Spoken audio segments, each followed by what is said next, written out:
So yeah, social trends exist. Always have. Whether it's hoarding the newest absolutely pointless collectible or joining some deranged "how many dried baby carrots can you jam up your butthole" challenge, humanity will explore every possible lane just to feel something worth gawking at. And spoiler, this isn't new behavior. We've been like this since humans first realized boredom was a thing. Case in point, flagpole sitting. Exactly as thrilling as it sounds. But to the dopamine-starved folks of ancient times, this nonsense was peak entertainment. Parking your rear end on top of a pole or pillar for extended periods was already a thing by the 5th century. Back then, a group of Christian men known as stylites made it their life goal to exist on top of very tall columns. The name comes from the Greek stelos, which literally just means pillar. Subtle branding. Now, this wasn't meant to entertain crowds. This was about spiritual brownie points. The most famous of these human lawn ornaments was Simeon the His whole deal was living miserably atop a tall pillar in Syria, barely eaten, constantly exposed to the weather because he believed maximum discomfort would delete his earthly self. What would remain? A pure, shiny soul with a VIP pass, straight to heaven. Because apparently God enjoys watching his creations absolutely wreck themselves for gold star behavior. According to historical records, Simeon stayed up there for something like 42 years until he died. That is commitment to the bit. Fast forward a few tens of billions of seconds, pole sitting makes a comeback in 1920s studies America. Same idea, different motivation, attention. As with all bad trends, it started with one guy, semi-pro stuntman Alvin "Why Not" Kelly. Supposedly the result of a friendly dare. His first public stunt happened in 1924 when he sat for hours outside a department store in Philadelphia. Why is that guy up there? Buy a coat, buy some pants, grab a hat.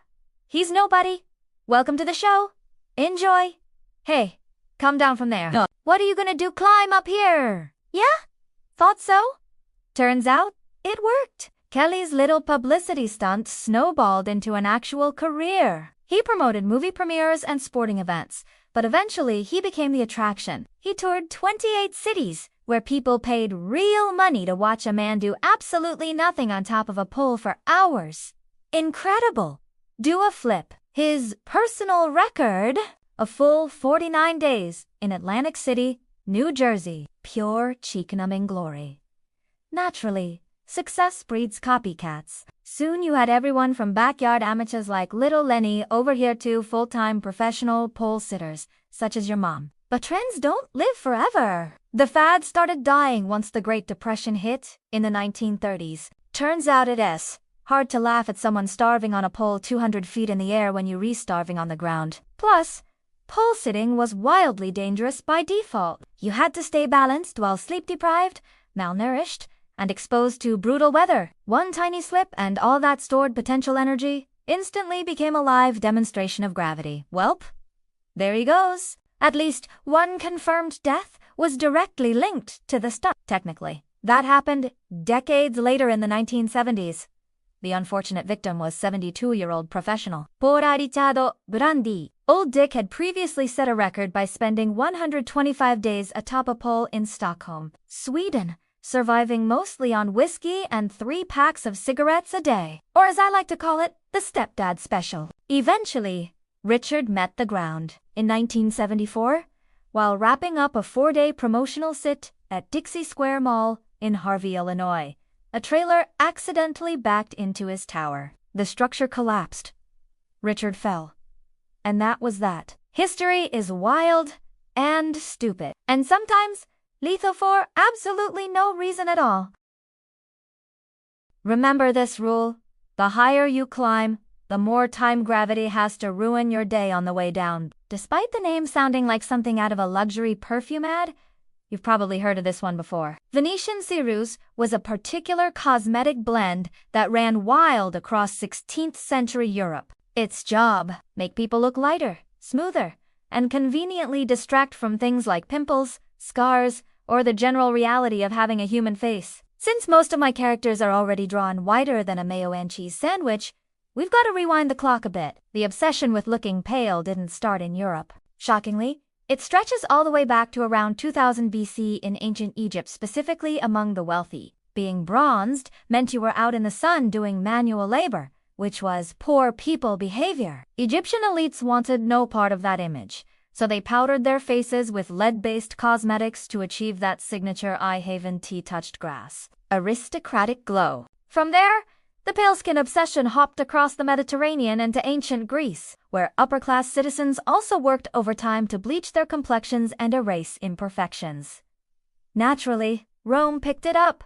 So did ancient China. Different cultures, same toxic recipe. Fast forward to the ultra-modern 16th century, and the beauty standard still hadn't evolved. Enter Venetian Cirrus in its final, most lethal form. One of the most famous fans of this chalky nightmare was Queen Elizabeth I of England. Historians still argue over the exact cause of her death, but many suspect severe blood poisoning brought on by years of heavy lead-based makeup use. She relied on the powder not only to maintain her pale image, but also to conceal deep scarring left behind by smallpox. Plus, it was trendy. Fashion waits for no immune system. If you glance at Renaissance portraits from the era, you'll notice a lot of faces that look unsettlingly white. That was peak attractiveness back then. And honestly, considering modern beauty trends, it's not even that shocking. The most well-documented death directly tied to Venetian Cirrus is often attributed to Countess Maria Coventry. She used the stuff so excessively that her skin began cracking and peeling, leaving painful open sores which she promptly covered with more makeup. Problem solved. Permanently. She died in 1760 at just 27 years old. So what exactly was this miracle product made of, and why was it such a nightmare? Simple answer: lead. And no, lead is not your friend, especially when you smear it onto your skin for days at a time. But lead isn't white. I hear you yelling. Correct. White lead is... This lovely substance is hydroceresite, a lead salt also known as lead carbonate hydroxide. It naturally forms near lead deposits. Some enterprising Venetians decided to mine it, grind it up, and mix it with water and vinegar into a paste. It dried incredibly well, which is why it was first used medically to treat gross, oozing wounds by soaking up moisture. Then someone had a thought, a bad thought, a cosmetic thought, and boom, face poison. The issue with long-term lead exposure is that it doesn't just sit politely on your skin, it seeps into your bloodstream, causing lead poisoning. And any condition with poisoning in the name is rarely a vibe. According to the World Health Organization, severe lead poisoning comes with a delightful grab bag of symptoms: nausea, vomiting, intense headaches, memory problems, depression, and high blood pressure in the short term. Long term, reproductive issues and permanent damage to the brain and nervous system. Neurologically, lead exposure has been linked to increased aggression, hyperactivity, and reduced intelligence. So yes, scientifically speaking, slathering lead makeup all over your face was turning people into angry, confused, infertile disasters. Just like those dang insert political party here? You know. Totally unrelated. Humans have been bobbing their heads and shuffling their feet ever since someone accidentally discovered rhythm. Normally, rocking out lasts a few songs, maybe an album if you're feeling wild. Totally reasonable behavior. But imagine dancing nonstop for days. Because yes, people actually did that. Back in 1920s America, dance marathons became the hottest new form of collective madness. Ironically, though, this mess wasn't homegrown. Credit goes to the British. In February of 1923, professional dance partners Ali and Edgar decided to absolutely annihilate their calves by dancing for 7 straight hours. Historically speaking, that was unheard of, and it grabbed attention. Unfortunately for Britain, America saw this and immediately said, "Cute. Watch this." Just 12 days later, New York dance instructor Alma Cummings, clearly possessed by curiosity and questionable judgmentability. I mean, look at her. The woman practically danced holes into her shoes. Something strange was brewing in the United States during the 1920s. If you remember, this was also when flagpole sitting was peaking. Americans had developed a full-blown obsession with pushing the human body past its warranty limits. Breaking endurance records became a national pastime, and publicity stunts turned everyday people into wannabes. I will now lift this car. Once Alma kicked things off, endurance dancing, exploded. Within weeks, her record had been smashed 9 separate times across the country. Everybody wanted in. Dance marathons transformed into full-on spectacles, with promoters hosting them as live entertainment. Pay 25 cents, grab a seat, and watch exhausted strangers shimmy their way through multiple dons. But it didn't stop there. Naturally, things escalated. Competitive dance marathons emerged, with couples grinding through days of movement for a shot at cold, hard cash. And once the Great Depression hit in the 1930s, those prizes suddenly mattered a lot more. With the economy in shambles, dance marathons became more than just entertainment for broke audience. Guess they turned into a survival strategy. Contestants were fed and given a place to sleep in exchange for performing, all while dangling the promise of a grand prize. These rewards ranged from a few $100s to several thousand. Considering the average yearly income at the time hovered around $1,000, this was life-changing money. As a result, dancing shifted from novelty to desperation. Participants were granted only tiny breaks between songs, and even then, they were still required to keep moving, tapping a foot, swaying, nodding. Couples who stayed still for too long were poked with sticks or splashed with water to wake them up and shove them back into motion. Failed to comply, and you were disqualified and dumped right back onto the streets. The most legendary dancers of the era were heartthrob Callum Devil and dazzling Vonnie Kaczynski. So here's the question. How long do you think their record-breaking dance actually lasted? Time's up! The answer? A soul-destroying 157 straight days over, 5 full months of non-stop shuffling, swaying, and refusing to sit down. Their reward, $1,000, which, adjusted for today, is just under $25,000. Congrats, you've traded your body for a used car. And shocker, grinding humans into dust for entertainment didn't come without side effects. People weren't just tired, they were obliterated. Staying in the competition guaranteed food, water, and a roof over your head as long as you kept wiggling. Stop moving. Stop eating. Simple math. Unsurprisingly, this led to a handful of reported deaths across the country. One of the earliest was a 27-year-old named Homer Mohouse. No, not that guy? What? You want an actual photo of someone who danced themselves to death? What is wrong with you? Homer was just an amateur. He'd reportedly been dancing for 87 hours straight, running on fumes, malnutrition, and zero sleep. He staggered over to a chair to restand, promptly died. That's it! Game over! Once these stories hit the news, dance marathons were swiftly banned nationwide. Turns out that voluntary human suffering still counts as suffering. But when promoters were hauling in tens of thousands of dollars per event, piles of cash had a funny way of outweighing piles of butt. Now grab your toes because this next one is gonna make them curl. Fair warning, somewhere in here, there will be gross feet imagery. You've been warned, and please forgive my inevitable butchering of pronunciation as we move on. Footbinding, also known as Tanzu, dates back to Imperial China, though historians still argue over its exact origin. Some trace it to the 6th century, but most land around the 10th century during the 10th dynasty. The most popular origin story involves a concubine of legendary beauty, but definitely not consenting. Emperor Li, you allegedly ordered this concubine, Yao Niyang, to wrap her feet in white silk, so they deeded Zambra to Chrysanthemunza. She then performed an elegant dance atop a golden lotus statue. The emperor was mesmerized. Naturally, other women of status decided, yeah, I'll destroy my feet too. Thus began the pursuit of lotus feet, small, fragile, and supposedly beautiful. Tiny feet became a major status symbol, widely considered irresistible by Chinese men. Though some historians suspect the appeal wasn't really about beauty, because this nightmare right here is what a lotus foot actually looked like under the shoe. Delicious, right? Now imagine walking on that. Constantly. Forever. The reality was unrelenting agony. Women with bound feet moved slowly, delicately, or barely at all. And that may have been the point. Some scholars argue that footbinding sold as a way to attract husbands was really about control. By limiting mobility, men effectively confined their wives to the home. Their lives became sedentary and monotonous, filled with domestic labor like weaving and embroidery to help support the household. Their feet were bound to their shoes, and they were bound to their homes.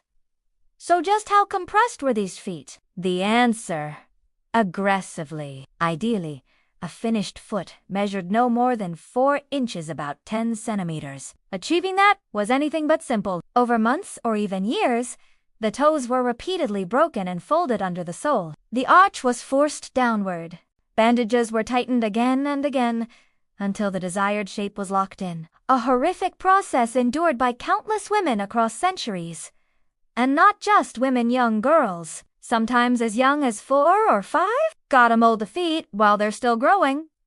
Ever seen shaped pumpkins at Disney's Epcot? Same concept. Way worse execution. Binding children wasn't just physically effective, it was disciplinary. It taught girls early that life equals pain and obedience equals survival. The practice persisted for nearly 1,000 years, from the 10th to the 19th century. By the end of it, historians estimate that almost half of all Chinese women had bound feet in some form. And no breaking and folding bones doesn't come with health perks. Foot binding often caused ulcerations, deep, open sores from cracked skin that were nearly impossible to treat. These wounds frequently became infected, leading to Sometimes the only solution was amputation. Refuse the amputation. Congratulations! You're dead. Foot binding finally began to decline in the early 20th century. Industrial textile production reduced the need for women's home labor, and with it, the justification for keeping them immobilized. After decades of women's rights activism, the Chinese government officially banned the practice in 1949. So let me ask you this. When something is already completely ruined, do you ever feel the urge to break it just a little bit more just to make it final? Maybe it's just tossing a busted light bulb into a trash can to hear that chef's kiss shatter. Very cathartic. I've got a deep bin. Turns out, people in the past had the exact same impulse, except instead of glass, they used full-size locomotives. Yep. Back in the day, if you had a free afternoon and a couple coins jingling in your pocket, you could mosey your trousers out to the middle of nowhere and watch 2 speeding trains smash into each other on purpose. Why? Simple. It looked awesome. Don't pretend you're above it. You know damn well that when you're driving down the highway and spot a wreck on the shoulder, your big dumb head swivels instantly to check out the carnage. We all do it. That's why traffic exists. That same morbid curiosity pulled crowds in the tens of thousands during the late 1800s and early 1900s.